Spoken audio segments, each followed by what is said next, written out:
Hello everyone, my name is Marianne Guevara, and a huge hello and a huge thank you to everyone who is clicking on this video and checking out the channel. So my last video, I was going over my most disappointing reads of 2024.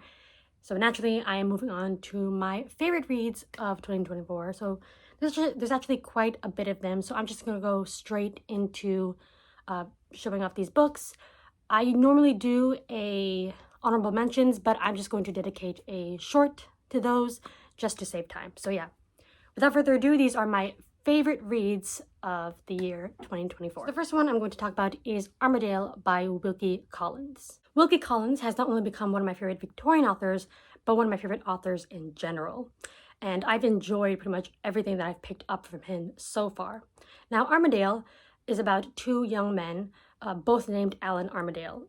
It's about how their pasts are connected and how their paths moving forward are connected as well, and how this woman named Lydia Gwilt, this mysterious villainous Lydia Gwilt, happens to be connected to it all. This book covers quite a bit of themes, from mixed-race heritage to a heavy emphasis on predestination. This idea that, is our fate set in stone? There is a character in this book who is haunted by a past that is not his own, but still affects his future, and he fears for the future. This is a plot that has a lot of twists and turns and melodrama. It's just highly entertaining. Peak sensation novel, and I think what I really loved about this was also the character of Lydia Gwilt. Honestly, one of my favorite Victorian literary characters I've come across. She's just fantastic, quite complex, and I just found myself rooting for her by the end, which is strange because she is in fact a villain. She's a character that back in the day when this book came out made a lot of the moralists sort of like clutch their pearls, like they were abhorred by Lydia Gwilt, but she is such a fascinating character. This was just highly entertaining. It's a thick book. This is still the longest book I read in 2024, but it enraptured me. And yeah, I think this supplanted Woman in White as my favorite Collins. Moving on to another classic, we have Germinal by Émile Zola. This takes place in the 19th century. We're following a man named Etienne Lantier who has been recently fired from his job at the railway, and he's desperately looking for another one. And the only source of employment he can find is at this mine. And so he starts living in the mining village, he starts working in the mines, and he sees the dehumanizing conditions that the workers live through. And he ends up becoming the leader of this strike that has disastrous consequences. I mean, talk about a timely book. This came out in 1885, and there were moments while I was reading it where I felt like, yeah, this is pretty applicable to today. I mean, Zola explores, workers' unions, socialism, but honestly, what I found to be very fascinating, aside from all the detail that Zola goes into exploring the mines and sort of all the details that go into its operations. But I really enjoyed how he explored the mining village and its culture. You kind of see how this daily, day in, day out, manual labor drudgery has kind of shaped, the way that miners view the world, view themselves, how it has formed their relations, not only with their neighbors, but with, their families as well. This is such an engrossing and harrowing book. I mean, this happens to have, honestly, the most gruesome scene I've read in a classic so far. And yeah, I was going through a tumultuous time reading this. So if this interests you, if the themes interest you, if the events interest you, I definitely recommend that you pick up Germinal. I think Émile Zola is just highly underrated. Now, my next favorite book of 2024 is The Tainted Cup by Robert Jackson Bennett, my first time reading from this author. And the premise of this really hooked me. I mean, it was described as a fantasy Sherlock Holmes. It starts off with a man found dead in his room. A tree has sprouted from inside him. I couldn't put it down for quite a bit because I was just so invested in the mystery and finding out what happens. And this is an example of an author taking all these different genres, because this is a mystery, it takes place in a fantasy world, but then there's also bits of sci-fi in it. So he takes all these different genres and kind of is able to juggle them accordingly. Nothing feels like it clashes. This feels like a coherent but fascinating world with a mystery that is, at least to me, highly entertaining. And we have characters that, although I didn't completely fall in love with, I can definitely see, I like how they're established in this one, and I would love to see how they are explored more in the subsequent sequels. So yeah. The next book I have here is The Go-Between by L.P. Hartley. So this is about an elderly gentleman who is looking back on his past, particularly the time when he was 12 years old in the year 1900, when he was invited to stay over at his friend's estate for the summer.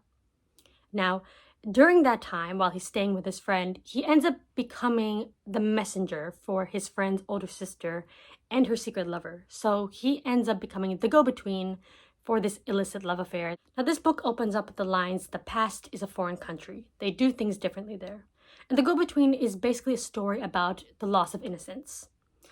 Yes, there is this sort of Romeo and Juliet love story, but this is basically a tale of how this young, naive boy, filled with wonder and imagination, is basically taken advantage of by these two adults, unknowingly.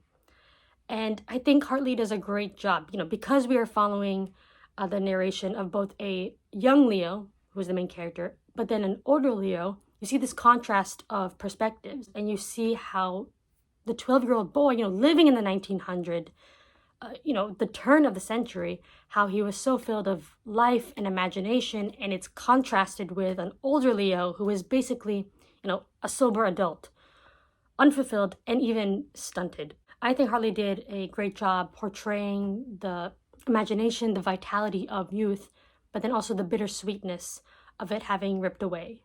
Now, my next favorite book of 2024 goes to Kushiel's Dart by Jacqueline Carey, the first book in the Phaedra trilogy.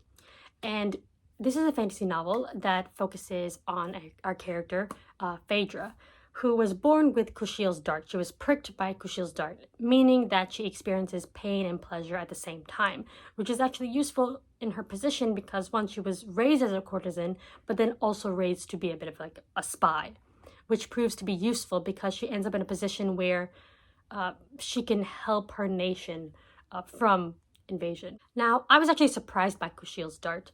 It does involve BDSM, which I don't reach for at all. However, I do feel that it was incorporated in the story, in the mythology, in a way that felt believable, made sense, in fact. But one thing that Carey did very well, even if the world isn't, out there, she really does a good job of immersing you in it. I felt incredibly immersed in the world. And no surprise, because this is a long book. This book actually feels, it's almost structured as 3 separate books in one book. But that's not a complaint because I think she did a great job of making it all cohesive, making it all work. And I was actually surprised how invested I became in these characters and these relationships. It kind of just snuck up on me in a way. This is a book that is very heavy on the political intrigue, a lot of, politicking, kind of scheming in the background, kind of listening in on conversations. It's not really heavy on any of the battles. However, this is still a very intriguing, although it could be maybe dense, but still enrapturing type of story. The next book I have to show you is Cage of Souls by Adrian Tchaikovsky. This is my first read from him. So this is post-apocalyptic, or I guess post-apocalyptic. This follows the dying Earth trope. And we're following a man named Stefan, who was from basically the last major human city in the world called Shadrapar. And he's taken away to this sort of jungle prison. I think Tchaikovsky did a great job of balancing the two POVs, going from Stefan in the prison, but then also the perspective of, his past, seeing the events that led up to him being in the prison. And I think both of them are fascinating. During his time in the prison, we see this strange new world that humanity is dwindling in. We're seeing all these new creatures that potentially could just, replace humanity as the dominant species, and you're kind of left to wonder. And then in his past perspective, in Stefan's past perspective, Tchaikovsky shows us sort of like the decline, the dwindling of human civilization. Cage of Souls is definitely a story that forces us to look at the mortality of mankind and have us think, this is a strange world that in time is just going to look stranger and stranger, and makes us question whether or not we're going to have a place in it in the future. My next favorite book of 2024 goes to The Book That Wouldn't Burn by Mark Lawrence. This is my first Mark Lawrence I've ever read, and a huge thank you to Philip Chase, Dr. Philip Chase, for introducing me to the Library trilogy. We're following two characters, two perspectives mainly, and they both find themselves centered on this library, or centered in this library. This strange, vast, almost endless library. And this story deals with, I think, one major question, and it's the fact that, can mankind be trusted with this knowledge?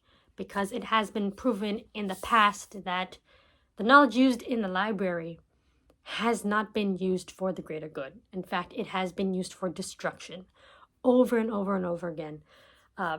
This planet, these inhabitants have gone through an almost endless cycle of rebirth and destruction over and over again. The majority, I think, of the series takes place in this library that is both familiar and strange. It's almost uncanny. But I think he does a great job of not only introducing us to this strange new environment, making it enticing, but also making me wary at the same time. I loved exploring the library. I loved seeing how Lawrence sort of explored these themes he's introduced in the series, and I can't wait to see how it concludes. Next, we have Engine Summer by John Crowley. This is a post-apocalyptic novel that, to me, read a bit like a fantasy in a way. In this Earth, in this future, technology has been wiped out, so mankind has gone back to a tribal existence. Engine Summer explores the importance of storytelling.